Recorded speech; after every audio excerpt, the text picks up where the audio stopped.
अस्सलाम वालेकुम नाजरीन, आप देख रहे हैं SUSM न्यूज़ 24/7 में आप सभी का खैर मकदम है। जो फसाद हुआ है जयनूर में, उसके बाद कई सारे जोकर्स आपके दरमियान में आकर कई सारी एक्टिंग कर रहे हैं और कह रहे हैं कि 200 करोड़ का नुकसान हुआ, 250 करोड़ का हुआ, कोई जोकर कह रहा है कि 25 करोड़ का हुआ, कोई कह रहा है 20 करोड़ का हुआ। खैर, और इन तमाम जोकर्स जो है काफ़ी फसाद होने के काफ़ी दिनों के बाद इनकी नींद में से ये उठे और ये वीडियोस बनाना शुरू करें। मुझे कोई सियासी रोटी सेकने का शौक़ नहीं है और अल्लाह माफ़ करे, ये फसाद और इन चीज़ों पर मजलिस इत्तेहादुल मुस्लिमीन कभी सियासत नहीं की और ना ही करेगी। एक टीम आई, आकर बैरिस्टर असदुद्दीन ओवैसी साहब से मुलाकात की दारुसलाम में। अस्सलाम वालेकुम रहमतुल्लाहि व बरकातहू। मैं डॉक्टर कासिम, कॉरपोरेटर विजयनगर। आपके दरमियान में आने का मकसद एक ही है, जो रिसेंटली जो फसाद हुआ है जयनूर में, उसके बाद कई सारे जोकर्स आपके दरमियान में आकर कई सारी एक्टिंग कर रहे हैं और कह रहे हैं कि 200 करोड़ का नुकसान हुआ, 250 करोड़ का हुआ, कोई जोकर कह रहा है कि 25 करोड़ का हुआ, कोई कह रहा है 20 करोड़ का हुआ। खैर, और इन तमाम जोकर्स जो है काफ़ी फसाद होने के काफ़ी दिनों के बाद इनकी नींद में से ये उठे और ये वीडियोस बनाना शुरू करें। तो मेरा वीडियो बनाने का मकसद ये है, मुझे जो है तकरीबन कई लोगों के मैसेजेस आए कि आपने इलेक्शन के दरमियान में कई सारे वीडियोस बनाए, तो आप जयनूर पर क्यों नहीं बना रहे। तो सिर्फ़ और सिर्फ उनके रिक्वेस्ट पर मैं ये वीडियो बना रहा हूँ। मुझे कोई सियासी रोटी सेकने का शौक़ नहीं है और अल्लाह माफ़ करे, ये फसाद और इन चीज़ों पर मजलिस इत्तेहादुल मुस्लिमीन कभी सियासत नहीं की और ना ही करेगी।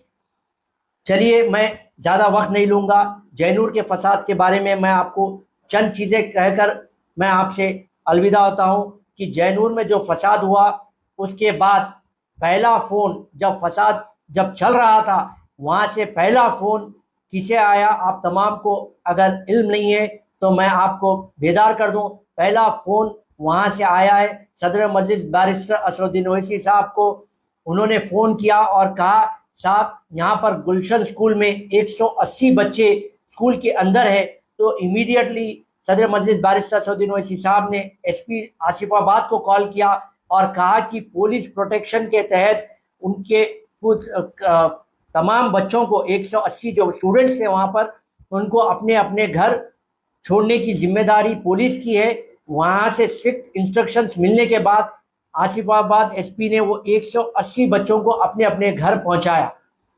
और उसके बाद फसाद के बाद जयनूर में कोई जा नहीं सकता, ये बिल्कुल सही है। वहाँ से एक जो है जिम्मेदारों की टीम, जिसमें मुफ्ती साहब थे, हाफिज साहब थे और कई जिम्मेदार जयनूर को बचाने वाले भी कई लोग हैं वहाँ, जो तकरीबन 80 साल के हैं, उन्होंने भी वहाँ से रब्ता किया सदर मजलिस बैरिस्टर असदुद्दीन ओवैसी साहब से और मुझसे बातचीत की। वहाँ से एक टीम आई, आकर बैरिस्टर असदुद्दीन ओवैसी साहब से मुलाकात की दारुसलाम में। वो मीटिंग तकरीबन जो है 1.5 घंटा चली। 1.5 घंटे की मीटिंग में उन्होंने जो वहाँ पर नुकसान हुआ उसकी फेल लिस्ट सबमिट की और उसके बाद कहा कि साहब, ये अरेस्ट के बाद, ये फसाद के बाद पुलिस वालों ने एक लिस्ट जारी की है जिसमें 12 लोगों का नाम है और कहा कि इनको लाकर पुलिस स्टेशन में सरेंडर किया जाए। तो इमीडिएट सदर मजलिस बैरिस्टर असदुद्दीन ओवैसी साहब ने DGP तेलंगाना से बात की, SP आसिफाबाद एडिशनल SP से बात की और कहा कि बेखुसूर कोई भी बच्चा अगर अरेस्ट होएगा तो वहाँ पर एहतजाज होएगा, ये आप मत करिए। जो बच्चा कसूरवार है, अगर उसका कोई वीडियो रिकॉर्डिंग है, आपका CCTV कैमरे में कोई रिकॉर्डिंग है, तो आप उसको अरेस्ट करिए और हम भी आपके साथ रहेंगे। बल्कि ऐसा नहीं कि आप उठा ले रहे और आपके इन्फॉर्मरों के तहत आप जिनको बोले उनको उठा रहे, ये बिल्कुल नहीं चलेगा।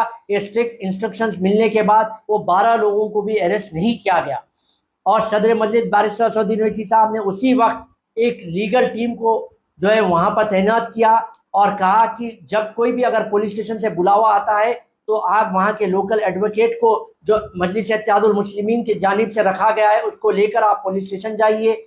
उसके बाद काफ़ी जो है डिस्कशन हुआ, वो मैं आपको जो है सोशल मीडिया पर अपलोड नहीं कर सकता क्योंकि हालात जो है वहाँ पर अभी लोग वहाँ पे खौफ और डर में हैं। इंशाल्लाह जब कंट्रोल में आएंगे तो ज़रूर आपके सामने वो फोटोग्राफ और वो वीडियोस आपके सामने मैं पेश ज़रूर करूँगा।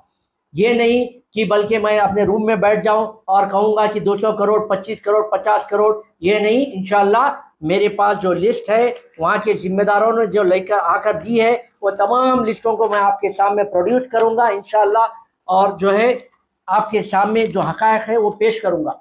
उसके बाद सदर मजलिस बैरिस्टर सऊदी ओवैसी साहब ने कहा, एक मौलाना है, बल्कि हैदराबाद में नहीं बल्कि पूरे हिंदुस्तान में वो अपने नाम से जाने जाते हैं, अपने काम से जाने जाते हैं, उनसे मुलाकात करने के लिए कहा। मैं ये टीम को लेकर उनके घर पर गया तो वहाँ पर काफ़ी सारे मुफ्ती लोग थे, वहाँ पर हाफिज़ कुरान थे, वहाँ पर बैठकर एक डिसीजन लिया गया था। वो डिसीजन भी मैं आपके सामने अब नहीं रख सकता, इंशाल्लाह वक्त आने पर बिल्कुल रखूँगा आपके सामने। और ये कोई आजकल की बात नहीं है, बिल्कुल फसाद होने के 2-4 दिनों के बाद जो वहाँ पे हालात हुए और उसके बाद जो टीम आई, बिल्कुल 2-4 दिनों के अंदर की बात है ये, जो फसाद होने के बाद।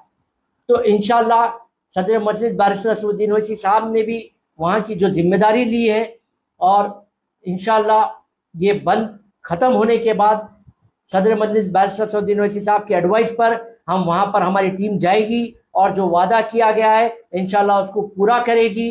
और वहाँ के लोग सदर मजलिस से भी टच में हैं और मेरे से भी टच में है, बल्कि 1 घंटा पहले भी मुझे फ़ोन आया, जो वहाँ की अपडेट्स है वहाँ के ज़िम्मेदारों के थ्रू मुझे मिल रही है। और इंशाल्लाह ताला बहुत जल्द वहाँ पे जैसा माहौल कंट्रोल में आएगा, हम आपके सामने तफसीलात रखेंगे। और जो लोग कह रहे हैं कि सदर मजलिस ने एक स्टेटमेंट नहीं दिया, वो किसी से बात नहीं की, ये सब बेकार बात है। हम बराबर राब्ते में हैं और बराबर जो हमारे से बन सकता है हम बराबर उनकी मदद कर रहे हैं। वक्त आने पर आपके सामने खुलासा भी करेंगे उसका इंशाअल्लाह ताला। शुक्रिया, खुदाफिज।